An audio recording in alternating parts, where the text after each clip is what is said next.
நன்றி.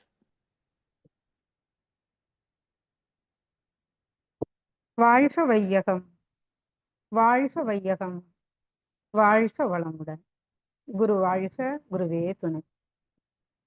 ஆசான் அருள் தந்தை வேதாத்திரி மகரிஷி அவர்கள் நம்மோடு சுக்குமமாக நிறைந்து இன்றைய நிகழ்வினை சிறப்பித்து தர வேண்டி இன்று இந்த நல்லதொரு வாய்ப்பை எனக்கு அளித்த ஸ்கை நார்வே டென்மார்க் மனவளக்கலை மன்றங்கள், அதன் நிர்வாகஸ்தர்கள் மற்றும் இந்த இணையத்தில் இணைந்திருக்கக்கூடிய அனைத்து நல்லுள்ளங்களுக்கும் எனது வாழ்த்துக்களையும் நன்றிகளையும் தெரிவித்துக் கொள்கிறேன். முன்னதாக மிக சிறப்பாக சாந்தி தவத்தை வழிநடத்திய நகுலேஷ் ஐயா அவர்களுக்கு வாழ்த்துக்களும் நன்றிகளும். இன்று நமக்கு கொடுக்கப்பட்டிருக்கக்கூடிய தலைப்பு வெகுளாமை. சில நாட்களாகவே நம்ம திருக்குறள் அதிகாரம் பத்தின தலைப்புகளோட கூடிய அருட்தந்தை அவர்களுடைய தத்துவ விளக்கங்களை பார்த்து வருகிறோம். அந்த வகையில 10 குறள்களை உள்ளடக்கிய வெகுளாமை பற்றி இன்னைக்கு நாம சிந்திக்க இருக்கிறோம். வெகுளாமை அப்படின்னா கோபப்படாமல் இருப்பது அப்படின்னு பொருள். சாமிஜி அருவுணர் சீரமைப்புல கவியில எழுதும்போது சொல்லியிருப்பாங்க, தேவை முடித்திட தடையானால் சினம் ஆகும் அப்படின்னு. இப்ப தேவையில்லாத அந்த 6 தீய குணங்கள்ல ஒன்றா நமக்கு சினத்தையும் வச்சிருக்காங்க. அதை பத்தி நமக்கு நிறைய அகத்தாய்வுகள்ல விளக்கங்களும் சொல்லியிருக்காங்க. அதை நாம் எப்படி மாற்றிக்கொள்ளணும், அது நம்முடைய வாழ்க்கையில என்னென்ன விளைவுகளை ஏற்படுத்தும், நம்ம சார்ந்தவர்கள்ட்ட என்னென்ன எதிர் ஒலிகளை ஏற்படுத்தும், அவங்ககிட்ட நம்ம கோபப்படும் போது என்னென்ன நடக்கும், நாம கோபப்படும் போது நமக்கே என்னென்ன நடக்கும், எல்லாமே ரொம்ப விரிவா சொல்லியிருப்பாங்க. அதுல இருந்து நாம எப்படி விடுபட்டு கொள்ள முடியும் அப்படிங்கிறதையும் நமக்கு எளிமையா எடுத்து சொல்லியிருப்பாங்க. அதுதான் மகிழ்ச்சி அப்படிங்கிறது. நான் எல்லாமே பாத்தீங்கன்னா நமக்கு வாழ்க்கையோட இணைந்த ஒரு போக்கிலேயே சாமிஜி சிந்தனைகளையும் எளிமையா கொடுத்துருக்கிறதுனாலதான் இன்னைக்கு பாமர மக்களும் விரும்பக்கூடிய அளவுல, போற்றக்கூடிய அளவுல ஒரு மகானா அவர் உயர்ந்து நிற்கிறார். சரி, இன்றைய வெகுளாமை அப்படின்னு பார்த்தோம்னா, நாம ஏன் கோபம் கொள்ளக்கூடாது அப்படின்னு எல்லாருமே நம்மள சொல்றாங்க. என்ன காரணம்? ஏன்னா யாரை பார்த்தாலும் கோவப்படாத அப்படின்னு தான் சொல்றாங்க. அப்ப சினம் கொள்வதால நமக்கு பல கேடுகள் வருது அப்படிங்கிறதும் நாம ஒத்துக்கொள்ள வேண்டிய ஒரு விஷயம். நகையும் உவகையும் கொல்லும் சினத்தின் பகையும் உளவோ பிற அப்படின்னு தெய்வ புலவர் சொல்லியிருக்காரு. அதாவது நகைனா என்ன? முகத்துல இருக்கக்கூடிய புன்னகை, சிரிப்பு அப்படின்னு அர்த்தம். அப்ப அந்த முகத்தில் இருக்கக்கூடிய சிரிப்பையும், உவகைன்னா என்ன? மனதுல இருக்கக்கூடிய ஒரு மகிழ்ச்சி அது. அப்ப அந்த முகத்துல சிரிப்பையும் மனதுல மகிழ்ச்சியையும் கொன்று விடக்கூடிய கோபத்தை விட வேற பகை நமக்கு இருக்கா அப்படின்னு இந்த குறள்ல சொல்றாங்க. கோபப்படும் போது பாத்தீங்கன்னா நாம சத்தமா பேசுறோம். காரணம் என்ன அப்படின்னு பார்த்தோம்னா, எப்போ ஒரு 2 பேருக்கு இடையில கோபம் வந்துருதோ அப்ப அவங்க மனதளவுல விலகி போயிடுறாங்க. அப்படி மனதளவுல அவங்க விலகி போகும்போது அவங்களுக்கு இடையில தூரம் அதிகமாகுது. அதனாலதான் கத்தி சத்தமா நாம பேசுறோம். ஆனா அன்பா 2 பேர் இருக்கும்போது இப்படி பேச தேவை இருக்கா அப்படின்னு பார்த்தோம்னா இல்ல. ஏன்னா கத்த தேவையில்லை. உள்ளங்கள் நெருங்கி இருக்கு, அவங்களுக்கு இடையில இடைவெளி குறைந்து இருக்கு. அப்ப பக்கத்துல உள்ளவங்ககிட்ட நாங்க மெதுவா தானே பேசுவோம். அப்ப அவங்கள்ட்ட நம்ம மெதுவா பேசினாலே போதும். இன்னும் அன்பு அதிகமாச்சுன்னா பேச்சே தேவையில்லை.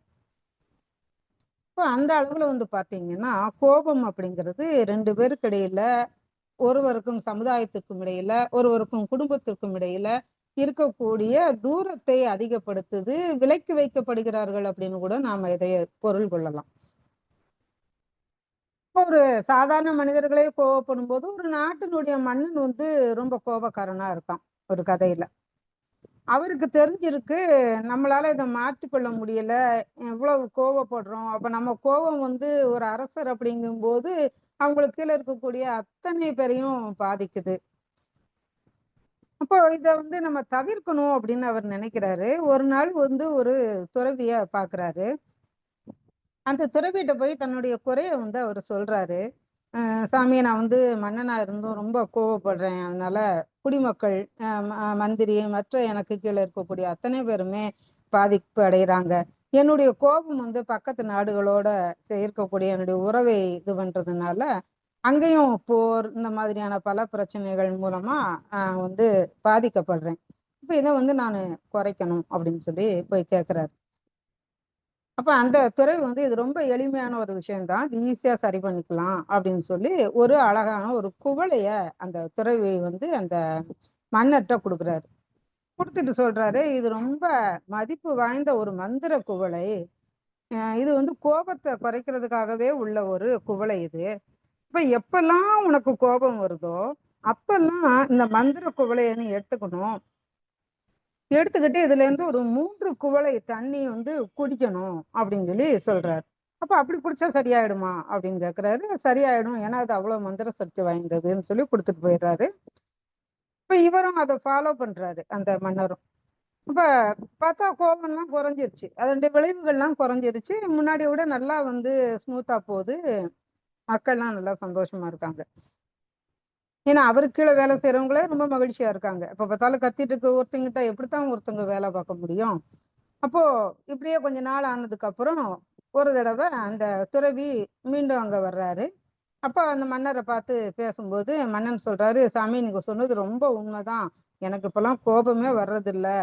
ரொம்ப அருமையான ஒரு எனக்கு வந்து ஒரு தீர்வு கொடுத்தீங்க. இந்த மந்திர குவளை ரொம்ப நல்லா வேலை செய்யுது அப்படின்னு சொல்லி சொன்னாராம். அப்போ அந்த துறவி சொன்னாராம், அப்படியெல்லாம் இல்லைம்மன்னா, இது வந்து மந்திர குவளையெல்லாம் ஒன்றும் கிடையாது, இது சாதாரண ஒரு குவளை தான். ஏன்னா கோபம் வரும்போது நம்மளால சிந்திக்க முடியாது. உடனடியா அந்த கோபத்தை நாம வெளிப்படுத்தும் போது அது தவறான பல விளைவுகளை கொண்டு வந்து சேர்க்கும். ஆனா நீங்க அந்த 3 குவளை தண்ணி குடிக்கும் போது அந்த நேரம் வந்து கொஞ்சம் விரிவடையுது. அப்ப அந்த கோபம் வந்து அந்த தண்ணீரும் குடிக்கிறதன் காரணமாகவும் மனசு வந்து அமைதி அடையுது. அப்போ கொஞ்ச நேரம் நீங்க அந்த எதிர்விளைவாற்றுறது தள்ளி போறதுனால அந்த கோபம் அப்படிங்கிறது ரொம்ப பாதிப்பு இல்லாம நமக்கு வந்து அறிவு வந்து யோசனை பண்றதுக்கு ஒரு டைம் கிடைக்குது இல்லையா, அதை வந்து அந்த துறவி வந்து சொல்றாரு. அப்புறம்தான் அந்த மன்னனுக்கே புரியுது. இது அவங்களுக்கு மட்டும் இல்ல, நாம வந்து சில காலங்களுக்கு முன்னாடி ஒரு தமிழ் திரைப்படத்துல கூட பார்த்திருப்போம். விசு படம். குடும்ப கதையாத்தான் விசுவோட கதை இருக்கும், நம்ம பார்த்திருப்போம். அப்ப விசு வந்து அவங்களுடைய வீட்டுல இருக்கக்கூடிய உறுப்பினர்கிட்ட கோபம் கொள்ளும்போது அந்த அம்மா வந்து ஒரு செம்புல தண்ணி கொடுப்பாங்க அவருடைய மனைவி. வாயில ஊத்திக்கணும், தண்ணியை முழுங்க கூடாது, அப்படியே வச்சிருக்கணும் வாயில அப்படின்னு. அப்ப என்ன ஆகும், உடனடியா ரியாக்ட் பண்றது குறைஞ்சு அவர் வந்து கொஞ்சம் சிந்திக்கும் போது அந்த வேகம் கோபத்தோட ஆற்றாமை நம்மளுக்கு குறையுது இல்லையா, அது வந்து நடக்கும். அப்ப இது எல்லாமே வந்து பாத்தீங்கன்னா ஒரு பயிற்சி முறைகள் தான். சாமிஜி வந்து கோபத்தை பத்தி ரொம்ப அழகா சொல்றாங்க. இன்னும் சொல்லப்போனா சாமிஜி வந்து நம்முடைய புக் இருக்கு இல்லையா, நாள் ஒரு சிந்தனை நம்ம வாழ்க்கை மலர்கள்ல சினத்திற்காகவே நிறைய பேஜ் வந்து ஒதுக்கியிருக்காங்க. அந்த வகையில வந்து பார்த்தோம்னா ஒரு பகுதியில சொல்றாங்க, சினம் நம்ம எப்படி பாதிக்குதுங்கிறத நம்ம ஆராய்ச்சி பண்ணுவோம். சில எண்ணங்கள் எழும்போது என்னென்ன மாறுதல்கள் நம்ம உடலிலேயும் உள்ளத்திலேயும் உண்டாகுது அப்படிங்கிறதையும் நாம கவனிக்கணும். இந்த சினத்தின் காரணமா வரக்கூடிய எண்ணங்கள் நம்ம உடம்புல என்ன மாற்றத்தை உண்டாக்குது, அதே மாதிரி சினத்தினால உடல்ல உள்ள உயிர் சக்தி விரைவு கொள்ளுது. ஒரு அழுத்தம், அங்க குருதியில ஒரு அழுத்தம் ஏற்படுது, ரத்த வேகம் வந்து அதிகரிக்குது, இப்ப கண்கள்லாம் சிவக்குது, நரம்புகள்ல படபடப்பு ஏற்பட்டு அவை பலவீனம் அடைகின்றன. இப்படி பலவிதமான குறிகளை நாம பார்க்கிறோம். இதன் விளைவா உடல்ல பல தொடர் நோய்கள் உண்டாகின்றன. கண் நோய், நாக்குப்புண், வயிற்றுப்புண், மூலம், மலச்சிக்கல் போன்ற பலவேறு வகையான நோய்கள் உருவாக சினம்தான் காரணமா இருக்கு. ஏன்னா சினம் எழும்போது நம்முடைய ஜீவகாந்த சக்தியானது அதிகமா வெளியேற்றப்படுது. இந்த ஜீவகாந்த சக்தி அதிகமா வெளியேற்றப்பட்டாலே அது உடலையும் தாக்கும், மனதையும் கெடுக்கும். சினம் அப்படிங்கிறது என்னங்கிறது எல்லாருக்குமே நல்லா தெரியும். சினமானது எவ்வளவு கொடியது அப்படிங்கிறதும் ஒவ்வொருவருக்கும் ஒவ்வொரு விதத்துல அனுபவமா அது கிடைச்சிருக்கும். இப்ப சினம் எழுந்தா அது பிறர் உள்ளத்தையும் புண்படுத்துது, தன்னையும், அதாவது தன் உடலையும் தன் மனதையும் கேடுற செய்து தன்னையும் கெடுத்து பிறரையும் கெடுத்து தற்காலத்திலும் துன்பம் உண்டாக்கி பின்னரும் துன்பம் நீடிக்கக்கூடிய ஒரு உணர்ச்சி வயப்பட்ட பகை உணர்வு சினம் அப்படின்னு அந்த பகுதியில சொல்றாங்க. அதே மாதிரி நெருங்கிய நண்பர்களிடத்துல சுற்றத்தாரிடத்துல நம்மோட அன்பு கொண்டு நம்முடைய நலத்துக்காகவே வாழ்ந்து கொண்டிருப்பவர்கள்ட்ட அவங்க கிட்டதான் நம்ம அதிகமா அடிக்கடி சினம் வர்றத பார்த்திருக்கோம். தீமை செய்தவங்களுக்கும் நன்மை செய்யணும் அப்படிங்கிற பண்பாடுடைய இந்த மனித சமுதாயத்துல உயர்வுல நல்லது செய்யறவங்களுக்கும் தீமை அளிக்கக்கூடிய ஒரு எண்ண வேகம், உணர்ச்சி வேகம், சினம் அப்படின்னா கட்டாயம் அதை நம்ம தவிர்க்கத்தான் வேணும் அப்படின்னு ஆணித்தரமா அந்த பகுதியில சாமிஜி குறிப்பிட்டிருக்காங்க. ஏன்னா அவங்க சொல்றாங்க இல்லையா, நெருங்கின நண்பரிடத்த சுற்றத்தாரிடத்தை தான் நமக்கு நமக்காக வாழ்ந்துகிட்டு இருக்கிறவங்கள்ட்ட தான் நம்ம கோபப்படுறோம் அப்படின்னு. உதாரணமா இப்போ நாம இதுல பாதி பேர் இந்தியால இருக்கோம், பாதி பேர் நார்வேல இருக்கோம். நார்வேல ஏதோ ஒரு மூலையில இருக்கக்கூடிய ஒரு மனிதர், அவர் யாருன்னே நமக்கு தெரியாது, அவரை நம்ம பார்த்ததில்லை, அவர் பேர் கூட தெரியாது. அவர் மேல நமக்கு சினம் வருமா அப்படின்னு பார்த்தோம்னா வராது. அப்ப தெரியாத ஒருத்தவங்கள்ட்ட நம்ம கோபம் வர காரணமே இல்லை. அப்ப யாருக்கிட்ட நம்மளுக்கு கோபம் வருதுன்னா நம்மளோடு இருக்கக்கூடிய, நம்மளுக்கு நெருக்கமா இருக்கக்கூடிய மக்கள்கிட்ட தான் நமக்கு கோபம் வருது. அதே மாதிரி கோபம் வரும்போது நம்மளுடைய ஜீவகாந்த செலவு அதிகமா வெளியேற்றப்படுது அப்படின்னு சாமிஜி இந்த இடத்துல சொல்றாங்க. இது இன்னொரு இடத்துல சாமிஜி சொல்லியிருப்பாங்க கவலை ஒழித்தல் பயிற்சியில. அப்ப கவலைப்படும் போது நம்ம உடம்புல இருக்கக்கூடிய எப்படி அந்த கவலை மூலமா நீரை இறைச்சி சீக்கிரம் கிணத்துல இருந்து வெளியேற்றுறாங்களோ அதே மாதிரி கவலை என்ற ஒரு உணர்வும் நம்முடைய ஜீவகாந்த விரைவா வெளியேறதுக்கு காரணமா ஆகுது அப்படின்னு இந்த சினம் கவலை இதெல்லாம் நாம ஒழிக்கணும் அப்படின்னு சாமிஜி நம்மளுக்கு எடுத்து சொல்லியிருப்பாங்க. ஒரு நம்முடைய பேராசிரியர் ஒருத்தங்க, ரொம்ப பிரபலமான ஒருத்தங்க, ஒரு புக்கெல்லாம் கூட வெளியிட்டிருக்காங்க. அவங்க சொன்ன ஒரு விஷயம் பாத்தீங்கன்னா, ஒரு தடவை சாமிஜி எப்ப போனாலும் அவங்க வீட்டுலதான் போய் தங்குவாங்களாம், அவங்க இருக்கக்கூடிய ஊருக்கு போகும்போது. அப்படி ஒரு தடவை போய் அவங்க தங்கியிருக்காங்க.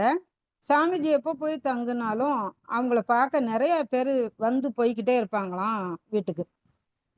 அப்போ ஒரு நாள் சாப்பாட்டு நேரத்துல ஒரே பரபரப்பா இருந்ததாம். மகரிஷிக்கும் கூட இருந்தவங்களுக்கும் சாப்பாடு பரிமாறி கொண்டு இருக்காங்க இவங்க. அந்த நேரத்துல தலைய வாரி பின்னி விட சொல்லி அவங்களுடைய மகள் அவங்க கிட்ட கேக்குது. அப்ப எப்படி இருக்கும் பாருங்களேன், இப்ப நம்மளே சாமிஜிக்கு சாப்பாடு வச்சுக்கிட்டு இருக்கோம், தலை பின்னி விடுன்னு நம்ம குழந்தை நின்னா எப்படி இருக்கும். அப்ப அவங்க ஒரு வேகமா அவங்களோட கோவமா பொண்ணுகிட்ட பேசி அவங்ககிட்ட போக சொல்லிடுறாங்க. அந்த குழந்தையோட முகம் வாடி போயிடுச்சு. சரி பின்னாடி பாத்துக்கலாம் அப்படின்னு சமாதானம் பண்ணிக்கலாம் அப்படின்னு அவங்க விட்டுட்டாங்க. ஆனா அவங்க சொல்றாங்க சாமிஜி இதை கவனிச்சுட்டாரு போல அப்படின்னு அவங்க அதுல எழுதுறாங்க அந்த புக்ல. சாமிஜி கவனிச்சுட்டு இந்த அம்மா உணவு பரிமாறுறாங்களாம். சாமிஜி கிட்ட இருக்கிறவங்கள்ட்ட பேச்ச ஆரம்பிக்கிறாராம். என்னன்னா, மனுஷன் எவ்வளவு கொடுமைக்காரனா இருக்கான் பாருங்களேன். துஷ்ட மிருகங்கள் எத்தனையோ இருக்க மனிதனிடத்துல அன்பு கொண்ட சாதுவான ஆட்டையும் மாட்டையும் கோழியையும் தானே அடிச்சு சாப்பிடுறான். அவன் தீனி போட்டு வளர்த்தது இப்படி தின்பதற்குத்தான் அப்படின்னா அதை விட கொடுமை என்ன இருக்கு அப்படின்னு சொல்றாங்களாம். சொல்லிக்கிட்டே இந்த அம்மாவை பார்த்து ஒரு மந்தகாசமான பார்வை வேற சாமிஜி பார்த்தாங்களாம். இவங்களுக்கு அவங்க சொல்றாங்க, அது எனக்குத்தானே எனக்கு முதல்லயே பற்றுச்சு அப்படின்னு சொல்றாங்க. சாமிஜி ஆரம்பிக்கும் போதே இவங்களுக்கு தெரிஞ்சிருச்சான் இந்த இத வார்த்தைகளை நம்மளை நோக்கிதான் அவரு சொல்றாரு அப்படின்னு. அப்ப அந்த பரிமாறிக்கிட்டு இருந்ததை உடனே பக்கத்துல இருக்கிறவங்க கொடுத்துட்டு அங்கிருந்து ஓடி போய் அந்த சோர்ந்து கிடந்த தன்னோட பொண்ணை கட்டி பிடிச்சிட்டு அழுதாங்களாம்.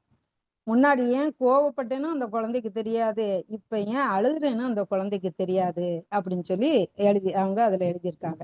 நம்முடைய விரோதிகளை விட நம்ம கூட அன்பு வச்சிருக்கிறவங்களைத்தான் நாம அதிகமா நோக செய்றோம். இது எவ்வளவு பெரிய கொடிய செயல்னு அன்னைக்கு சாமிஜி எனக்கு உணர்த்தினாங்க அப்படின்னு அந்த அம்மா எழுதியிருக்காங்க. இப்ப சாமிஜி நிறைய இடங்கள்ல இப்படி சந்தர்ப்பத்துக்கு ஏற்றவாறு நிறைய விஷயங்கள் சொன்னதாகவும் பல பேர் அதுல மனது மாற்றம் அடைஞ்சதாகவும் நாம கேள்விப்பட்டிருக்கோம். அதே போல செல்லா இடத்து சினம் தீது செல்லிடத்தும் இல்லாததன் அதனின் தீய பிறன்னு வள்ளுவ பெருந்தகையும் சொல்லியிருக்காங்க. ஏன்னா அந்த அம்மா எப்படி குழந்தைகிட்ட அந்த கோபத்தை செலுத்தினாங்களோ அது அது மாதிரி. அப்ப செல்லா இடத்து சினந்து, இதுக்கு ஒரு நம்ம விளக்கம் பார்த்தோம்னா, இப்ப நம்முடைய செல்லா இடம் என்னன்னா நம்முடைய கோபம் அங்க பலிக்காது, அப்படிப்பட்ட இடம். அப்ப கோபம், நம்முடைய கோபம் பலிக்காத இடம்னா என்னன்னா நம்மளை விட ஹையர் ரேஞ்சில் இருக்கக்கூடியவங்க. இப்போ ஒரு ஆபீஸ்ல ஒரு பியூனா வேலை செய்யறாரு அப்படின்னா அந்த மேலதிகாரிகிட்ட போய் இவர் கோவப்பட முடியாது இல்லையா. இவரு தப்பே செய்யலைனாலும் மேலதிகாரி இவர்கிட்ட கோவப்பட முடியும். ஆனா மேலதிகாரி என்னதான் செய்யக்கூடாது செய்தா கூட இவர் பியூனா இருக்கனால அவர்கிட்ட போய் நம்மளால பேச முடியாது, ஏன்னா வேலையே போயிரும் இல்லையா. அதுதான் செல்லா இடத்து சினம் தீது. அப்ப அப்படி செல்லாத ஒரு இடத்துல போய் நம்ம கோவப்படுறது, அந்த கோவம் வந்து ரொம்ப மோசமான விளைவுகளை நம்ம ஏற்படுத்தும், தீது அப்படின்னு சொல்றாங்க. அதே மாதிரி செல்லிடத்தும் அதனின் தீய பிற, எங்க நம்முடைய கோபம் செல்லுமோ அங்க போய் நம்ம அந்த கோபத்தை செலுத்துறதும் தவறு. இப்ப ஆபீஸ்ல ஏற்பட்ட அந்த கோபத்தை கொண்டு வந்து வீட்டுல மனைவி கிட்ட வந்து செலுத்துறோம் அப்படின்னா குடும்ப அமைதியும் அங்க கெட்டு போயிடும். மனைவி கோவிச்சுப்பாங்க, குழந்தைகள் கோவிச்சுப்பாங்க. அப்ப வீட்டுல வந்து வந்ததுக்கு அப்புறம் கூட அந்த அமைதி இருக்காது. இதைத்தான் சாமிஜி சினம் ஒரு சங்கிலி அப்படின்னு சொல்லி நமக்கு விளக்கி சொல்லியிருப்பாங்க. அப்போ நம்ம படக்கூடிய அந்த கோபமானது தொடர்ச்சியா நம்ம ஒண்ணு நாம அனுபவிக்கக்கூடிய கோபமா இருக்கும், அல்லது நாம மற்றவர்கள் மேல படக்கூடிய கோபமா இருக்கும். இது வந்து தொடர்ச்சியா சங்கிலி தொடர் போல அந்த சமுதாயத்துல போய்கொண்டே இருக்கும். அதனுடைய விளைவுகளும் அதனுடைய தாக்கங்களும் எங்க இருக்கும்னா அதுவும் இந்த சமுதாயத்திலேயே தான் வான்காந்தத்துல பரவி இருக்கும். அப்போ நாம அந்த கோபத்தை கட்டுப்படுத்த வேண்டியது ரொம்ப ஒரு முக்கியமான ஒரு விஷயமா இருக்கு. சரி, நமக்கு வந்து ரொம்ப வேண்டப்பட்டவங்களா இருக்காங்க ஒருத்தங்க. அவங்க வந்து இப்ப நம்மளே தெரியும், நம்ம குழந்தை தப்பு பண்ணா நம்ம அதை ஏத்துக்குவோம். இதே மற்றவங்க குழந்தை தப்பு பண்ணா நம்மளால அதை ஏத்துக்கொள்ள முடியாது. பெரிய குற்றம் செஞ்சது மாதிரி நம்ம வந்து பேசுவோம். அப்ப அது வந்து சுயநலம் தான். அப்போ நமக்கு வேண்டப்பட்டவங்களா ஒருத்தங்க இருக்காங்க, அவங்கள நாம சரி போகுது, தப்பு பண்ணிட்டாங்க மன்னிச்சிடலாம் அப்படின்னு நினைக்கிறோம். அது சரியா அப்படின்னு பார்த்தோம்னா இது பற்றியும் ஒரு சந்தேகமும் ஒரு கேள்வியும் சாமிஜிட்ட வருது. அவங்க ஒரு செயல் செய்யறாங்க, அப்ப அதுக்கு விளைவு வரும்ல, அப்ப அது சரியா தவறா, வருமா வராதா, ஏன்னா நான் மன்னிச்சிட்டேன் இல்லையா, அப்படிங்கிற மாதிரி ஒரு கேள்வி சாமிஜிட்ட வருது. இது பற்றின ஒரு விஷயத்த நாம இப்ப பார்ப்போம். சாமிஜிட்ட ஒருத்தவங்க வந்து கேக்குறாங்க, நமக்கு துன்பம் செய்தவரை நாம மனதார மன்னிச்சு விடுறோம், அப்போ அவர் செஞ்ச அந்த செயலுக்கு விளைவு தோன்றக்கூடாது இல்லையா அப்படின்னு சொல்லி கேக்குறாங்க.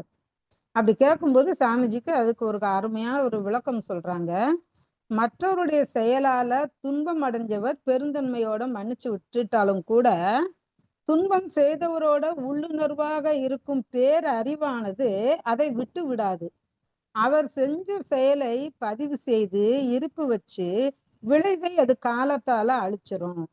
அப்ப தவறு செய்து கொண்டே இருப்பவன் மனிதன், அதை திருத்தம் செய்து கொண்டே இருப்பவன் இறைவன். அந்த திருத்தம் தான் விளைவாக வந்து துன்பமாக தெரிகிறது அப்படின்னு இந்த இடத்துல சாமிஜி அதுக்கு ஒரு அருமையான விளக்கம் கொடுத்திருக்காங்க. இப்போ நம்ம எல்லாருக்குள்ளேயும் உள்ளுணர்வா இருக்கக்கூடியது எது, அந்த இறைநிலையோட பேரறிவு, அது நமக்கு நல்லா தெரியும். அப்ப அந்த பேரறிவு எந்த செயலானாலும் அதற்குண்டான விளைவை தராம விடவே விடாது. அப்போ அந்த என்ன செயலோ அதை வந்து பதிவு பண்ணி அது இருப்பா வச்சுக்கும். அப்ப அது எப்ப வெளியே வரும்னா காலத்தால அந்த விளைவுகள் கிடைக்கத்தான் செய்யும். அப்ப என்ன சொல்ல வராங்கன்னா, யாரா இருந்தாலும் இவங்க நம்மளை மன்னிச்சிருவாங்க அப்படிங்கிற ஒரு எண்ணத்திலேயே கூட நம்ம தவறு செய்து கொண்டு இருப்போம். ஆனா அது கூட ரொம்ப தவறு. அவங்களே மன்னிச்சாலும் அந்த விளைவு நமக்கு தொடர்ச்சியா ஏதாவது ஒரு காலத்துல வெளிவந்துதான் ஆகும் அப்படின்னு. அப்போ அதை நம்ம உணர்ந்து கொண்டோமானா நம்ம மற்றவங்க மேல கோவப்படுறதோ மற்ற உயிர்களை துன்பப்படுத்துறதோ இதை எல்லாமே நாம கண்டிப்பா செய்ய மாட்டோம் அப்படிங்கிறது தான் ஒரு உண்மையான ஒரு விஷயம். சாமிஜி சினத்தை வெல்வோம் அப்படிங்கிற தலைப்புல வந்து சொல்றாங்க, சினத்தின் மூலம் நீங்க பெற்று வரக்கூடிய உடல் நல இழப்பை நினைவு கொள்ளுங்க. சினம் கொள்ளும் போது உயிராற்றல் கூடுது. அப்போ அந்த பல ரியாக்ஷன்ஸ் நம்ம உடம்புல நடக்குது இல்லையா, அந்த இருதயம் துரிதப்படுத்தப்படும் போது துடிப்பு அதிகமாகுது. அப்போ அந்த நரம்பு தளர்ச்சி நமக்கு ஏற்படுது. பொதுவாவே உடல் இயக்க ஒழுங்குதான் அவங்களுக்கு சீர்குலைஞ்சு போகுது. சினத்தோட நீங்க இருக்கும்போது உறவினர்கள் நண்பர்கள் கூட உங்களை நெருங்க பயப்படுறாங்க. உங்களுடைய சினமானது மற்றவர்களுக்கும் சினத்தை அல்லது வருத்தத்தை தூண்டுது. இதை எல்லாம் நினைவுக்கு கொண்டு வாங்க. சினம் ஒழிப்பு இன்றியமையாதது அப்படிங்கிற முடிவு நமக்கு கிடைக்கும். தொடர்ந்து இந்த நினைவை நாம செயல்படுத்தி கொண்டே இருக்கணும். அப்போ இனி இந்த நபரோடு தொடர்பு கொள்ளும் போது சினம் கொள்ள மாட்டேன், அத மறதி இல்லாம விழிப்போட இருப்பேன், எந்த நிலையிலையும் சினம் கொள்ளாமல் இருக்க அறிவை பாதுகாத்து கொள்வேன் அப்படின்னு உங்களுக்கு நீங்களே சொல்லிக்கோங்க. ஒரு வாரம் காலை மாலை உட்கார்ந்து சினம் ஒழிப்பு உறுதிமொழியே உருப்போடுங்க. நினைவு மறக்காம குறிப்பிட்ட நபரோட பேசிக்கிட்டு வேற இருங்க, அவங்களோட பழகுங்க. இந்த மாதிரி நீங்க ஒரு வார காலம் நோன்பா எடுத்துக்கிட்டீங்கன்னா நீங்க வெற்றி கண்டுட்டாலும் கூட அப்புறம் எல்லார்ட்டையும் சினங்கொள்ளாத வெற்றி உங்களுக்கு நிச்சயம் கிடைக்கும் அப்படின்னு இந்த பகுதியில சாமிஜி சொல்றாங்க. வெல்லு மட்டும் பார்த்து வெகுளி எல்லாம் விட்டகன்று செல்லு மட்டும் சிந்தை செலுத்துவது எக்காலம் அப்படின்னு பத்திரகிரியார் ஒரு பாடல்ல சொல்றாரு. இது எக்கால பாடல்கள்னு பேரு. ஒரு பழைய நிறைய பாடல்கள் நம்ம சினிமா பாடல் கூட கேட்டிருப்போம். இறுதியில ஒரே மாதிரி முடியும் மாதிரி அமைந்திருக்கும். இந்த அத்தி காய் காய் காய் பாட்டு பார்த்தோம்னா கடைசியில காய் அந்த மாதிரியா முடிஞ்சிருக்கும். அதே மாதிரி இவர் எழுதின இந்த கவிகள்ல எக்கால பாடல்னு பேரு. கடைசியில எக்காலம் அப்படின்னு முடிகிற மாதிரியாக இருக்கும். அப்போ வெல்லும் மட்டும் பார்த்து வெகுளி எல்லாம் விட்டகன்று செல்லு மட்டும் சிந்தை செலுத்துவது எக்காலம் அப்படின்னு சொன்னா இந்த பாடல் நம்ம ஒரு வெல்லு மட்டும்னா வெற்றி பெற கூடிய வரைக்கும் நம்ம கோபம் கொள்ளாம பொறுமையோடு செயல்படுறதுல அந்த வெற்றியை நம்ம சிந்தையில வச்சே நம்ம செயல்படணும் அப்படின்னு பொருள் கொள்ளுமாறு இது எழுதியிருக்காங்க. அப்ப அந்த மாதிரி நம்ம காலத்தை எப்படி அந்த காலத்துக்கு நம்ம எப்படி போவதுன்னா நம்ம இந்த கோபம் தான் பெரிய பெரிய சம்பவங்களை ஏற்படுத்துது. அப்ப அந்த வெகுளியெல்லாம் விட்டு அகன்று நாம என்ன நினைக்கிறோமோ அதுக்கு போற வரைக்கும் அந்த வெற்றியை அடையிற வரைக்கும் நம்ம சிந்தனையை அதிலேயே செலுத்தணும் அப்படின்னு சொல்றாங்க. அப்ப கோவப்படும் போது சாமிஜி தான் சொல்றாங்களே அங்கேயே நமக்கு உயிராற்றல் செலவாயிடுது அப்படிங்கும் போது அப்புறம் நம்ம செய்யக்கூடிய காரியங்கள்லாம் நம்முடைய வேகம் குறையுது இல்லையா. இப்போ குடும்பத்திலே நம்ம வீட்டுல ஒரு கணவன் மனைவி கடையிலையோ வீட்டுல இருக்கக்கூடிய குழந்தைகள் பெற்றோர்களுக்கு இடையிலையோ ஒரு பிரச்சனை வந்துருது, சண்டை வந்துருது அப்படின்னா அன்றைய செயல்கள் எல்லாருடைய வேலைகளும் பாதிக்கத்தானே செய்யுது. மனது ஒருநிலைப்படாது, வேலை வழக்கமா செய்யக்கூடிய வேலையை கூட செய்ய முடியாது. சமையல் பண்ணா கூட அதுல உப்பு உரப்பு எதுவும் இருக்கும், கூடிரும் அல்லது இல்லாம போகும். இப்படி ஏதோ ஒரு வகையில அந்த கோபம் நம்முடைய அன்றாட செயல்களை எல்லாமே பாதித்து கொண்டேதான் இருக்கும். அப்ப வெற்றி பெறுவதற்கு அது ஒரு தடையாத்தான் இருக்கும் எந்த ஒரு காரியத்தை நாம எடுத்துக்கொண்டாலும். அப்ப இதைத்தான் அந்த கவியில சொல்றாங்க. இதே கோபம்தான் பெரிய பெரிய சம்பவங்களை ஏற்படுத்தினதா நாம வரலாறுகள்ல பார்த்திருக்கோம். மகாபாரதத்துல திரௌபதி துரியோதனன் ஒரு தடவை தவறி விழும்போது குருடன் மகன் குருடன் அப்படின்னு சொல்லி சிரிச்சா அப்படின்னு நம்ம கேள்விப்பட்டிருக்கோம். அப்ப அந்த நேரத்துல அவனுக்கு ஏற்பட்ட அந்த அவமானம் அந்த கோபம் தான் திரௌபதி மேல அவ்வளவு பெரிய கோபத்தை அவனுக்கு ஏற்படுத்தினது.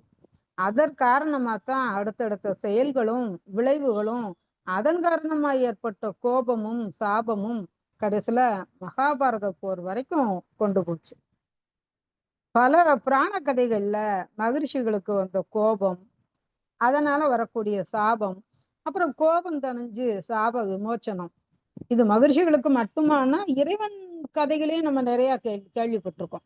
அப்ப இறைவனுக்கும் கோபம் வருது, சாபம் கொடுக்குறாரு, அப்புறம் விமோச்சனம் கொடுக்குறாரு அப்படின்னு நம்ம நிறைய கேள்விப்பட்டிருக்கோம், படிச்சு வந்திருக்கோம். அப்போ கோபம் கொள்ளும் போது அவர்களுக்கே இந்த மனச்சூழல் விரைவதும் சாபம் இடுவதும் அப்புறம் அந்த மன அலைச்சூழல் வேகம் குறைஞ்ச உடனே சாப விமோச்சனம் அளிப்பதுமா இருந்தா நம்ம போல சாதாரண மனிதர்களுக்கு இந்த மன அலைச்சூழல் எப்படி இருக்கும், நம்மளுடைய வாழ்க்கையை அது எப்படி பாதிக்கும் அப்படிங்கிறத நாம நல்லா உணர்ந்து கொள்ள முடியும். இதைத்தான் சினத்தினால வரக்கூடிய கேடுகளாவே சாமிஜி நிறைய நம்மளுக்கு கொடுத்துருக்காங்க. அதனால உணர்ச்சிகளை அறிவால் வெல்லணும் அப்படின்னு சொல்றாங்க. அறிவை உணர்ச்சி வெல்வது இயல்பு, அறிவால் உணர்ச்சியை வெல்வது உயர்வு அப்படின்னு இந்த கவி மூலம் நாம புரிஞ்சு கொள்ளலாம். தன்னைத்தான் காக்கின் சினம் காக்க காவாக்கால் தன்னையே கொல்லும் சினம் அப்படின்னு வள்ளுவ பெருந்தகை சொல்லியிருக்காரு. அப்ப அந்த கோபத்தை நாம காத்தோம்னா நம்மளை நம்மளே காப்பாத்தணும்னாலே நம்ம கோபத்தை காத்துக்கணும். அப்படி இல்லைன்னா அது நமக்கே கொல்லக்கூடிய ஒரு எதிரான ஒரு விஷயமா அந்த கோபமே வந்துரும் அப்படின்னு சொல்றாங்க. சரி, இந்த கோபம் வந்தா என்னென்ன வழிகளை நாம கையாள முடியும்? ஒரு 3 வழிகளை நாம கையாள முடியும். ஒண்ணு, பதிலுக்கு கோபப்பட முடியும்.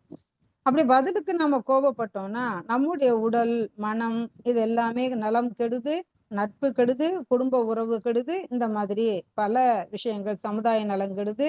இன்னும் ஒருபடி மேல போய் சாமிஜி சொல்லுவாங்க, ஆன்மீக நலமே கெடும் அப்படின்னு. அப்ப ஆன்மீகத்திற்கு அந்த கோபம் இடையூறா இருக்கு. 2வது விஷயம், பொறுத்து கொள்வது. அப்ப அந்த கோபத்தை நாம பொறுத்து கொள்றோம்னா நம்ம கோபம் எங்க செல்லலையோ அங்க நாம பொறுத்துக்கிறோம். அப்ப அது சாமிஜி ஒரு இடத்துல சொல்லுவாங்களே, வஞ்சமா மாறுது அப்படின்னு. இது நம்ம மகாபாரதத்திலேயே இதுக்கு நம்ம அருமையான உதாரணமா சகுனியுடைய கதை கேட்டிருப்போம். சகுனி காந்தார நாட்டு இளவரசன், காந்தாரியோட சகோதரன். அவரோட பிறந்த 99 ஆண் சகோதரர்கள் இருக்காங்கன்னு சொல்லப்படுது. அப்போ அவங்க காந்தாரிக்கு 2 திருமணம் அப்படின்னு ஒரு அவங்களுடைய தலையெழுத்து அப்படி இருக்குதுன்னு ஜாதகத்துல சொல்லியிருக்காங்க. முதல் திருமணம் முடிஞ்ச கணவன் உயிரோட இருக்க மாட்டான் அப்படின்னு. அப்போ இவங்க அந்த சாஸ்திரத்துக்காக ஒரு ஆடை காந்தாரிக்கு திருமணம் முடிச்சு அந்த ஆடை கொன்னுடுறாங்க. கொன்னுட்டு அப்ப முதல் கணவன் இறந்த மாதிரி தானே. அதுக்கப்புறம் திருதராஷ்டிரனுக்கு மனம் முடிச்சு கொடுக்குறாங்க. அப்போ அது ஒரு விதவை அப்படிங்கிற ஒரு இதுதானே. இது பிற்காலத்துல தெரிய வரும்போது பீஷ்மருக்கு ரொம்ப கோபம் வருது. அப்ப சகுனியும் அவங்க சகோதரர்கள், அவருடைய தந்தை காந்தார் நாட்டு மன்னன் எல்லாருமே சிறையில் அடைச்சிடுறாரு. சிறையில் அடைச்சிட்டு அவங்களுக்கு ரொம்ப ஒரு குறைவான ஒரு உணவு தான் அத்தனை பேருக்கும் கொடுக்குறாரு. அது ஒருத்தர் யாருக்குமே உயிரோட வாழ பத்தாது. அப்படிப்பட்ட உணவை அவங்க என்ன செய்யறாங்க, எல்லாருடைய உணவையும் கலெக்ட் பண்ணி சகுனிக்கே கொடுத்து அவரை வளர்க்குறாங்க. அப்ப சகுனுடைய கண்ணுக்கு முன்னாடியே உடல் மெலிந்து உடல்ல சக்தி இல்லாம அவருடைய சகோதரர்கள் அத்தனை பேரும், அவரை சார்ந்த அத்தனை பேரும் அந்த ஒரு அறையிலேயே சாகுறாங்க. இதை பார்த்துக்கிட்டே அவரு வளர்றாரு. அப்போ கடைசியா அந்த மன்னன் சகுனியோட அப்பா சகுனிகிட்ட உணவை கொடுத்து சாப்பிட சொல்லிட்டு சொல்றாரு, நீ இந்த குரு வம்சத்தை பழி வாங்கணும், நம்ம அத்தனை பேரையும் இப்படி இது பண்ண குரு வம்சத்தை பழி வாங்கணும்னு சொல்லி சகுனியோட காலை கட்டையால அடிச்சு ஒடிச்சிடுறாரு. இந்த காலை நீ எப்பப்ப பாக்குறியோ அப்பப்பெல்லாம் உனக்கு அந்த உணர்வு வரணும் அப்படின்னு சொல்லி அவருக்கு தன்னுடைய எலும்பை தான் பகடைக்காயா கொடுத்ததாகவும் சொல்றாங்க. அப்போ அவ்வளவு பெரிய ஒரு கோபத்தை அதை வஞ்சமா மாத்தி ஒரு பெரிய தேசத்துக்கே மோசமான ஒரு உதாரணமா அது இருந்தது. அப்ப இது பொறுத்து கொள்வது அப்படின்னு நாம சொல்லலாம். அப்போ அதே மாதிரி பாத்தீங்கன்னா மன்னிப்பு, இதுதான் ரொம்ப சிறப்பான ஒரு வழியா இருக்க முடியும். சினம் கொள்ளும் போது மன்னிப்பு கொடுக்கணும் அப்படின்னு சாமிஜி சொல்றாங்க. சாமிஜி கூட வாழ்க்கையில 2 முறை தான் கோபம் கொண்டேன்னு சொன்னதா நம்ம படிச்சிருக்கோம். அது நம்ம அனைவருக்குமே தெரியும். அப்போ இந்த கோபத்தை நாம எப்படி அடக்கணும், எப்படி நாம் அதை வெற்றி பெறணும் அப்படிங்கிறதுக்கு நமக்கு அருமையான பயிற்சி முறைகளையும் சாமிஜி கொடுத்துருக்காங்க. அப்ப அதுல முக்கியமான ஒரு பகுதி மட்டும் நம்ம இப்ப நேரம் கருதி எடுத்து பார்த்தோம்னா, இந்த சினத்தில் என்னுடைய பங்கு என்ன அப்படின்னு வரும். பெரும்பாலும் நாம ஒரு கோபம், வீட்டுல ஒரு சண்டை சச்சரவு வந்ததுன்னா நான் என்ன பண்ணேன்னு யோசிக்கிறதே கிடையாது. அவங்க பண்ணாங்க இவங்க பண்ணாங்கன்னா சொல்றோமே தவிர நான் என்ன தப்பு பண்ணேன் அப்படின்னு யோசிச்சு பார்த்தோம்னா அந்த பிரச்சனை பாதிக்கு மேல தீர்ந்துடும். அப்ப இது எல்லாவற்றையுமே நாம ஒரு முழுமையான கருத்தாக எடுத்துக்கொண்டு இந்த வெகுளாமை அப்படிங்கிற ஒரு குணத்தை நம்மளுக்குள்ள வளர்த்து கொண்டோம்னா நமது வீட்டிலும் சரி, நமது நாட்டிலும் சரி, இந்த உலக நாடுகள் அனைத்திலும் ஏற்படக்கூடிய இப்ப இருக்கக்கூடிய இந்த சூழ்நிலையும் சரி மாறும். சாமிஜி எதிர்பார்த்து அந்த உலக அமைதி சித்திக்கும் என்று சொல்லிக்கொண்டு இந்த நல்லதொரு வாய்ப்புக்கு நன்றி பாராட்டி இத்துடன் இந்த சிந்தனையை நிறைவு செய்து கொள்கிறேன். அனைவருக்கும் நன்றி. வாழ்க வளமுடன்.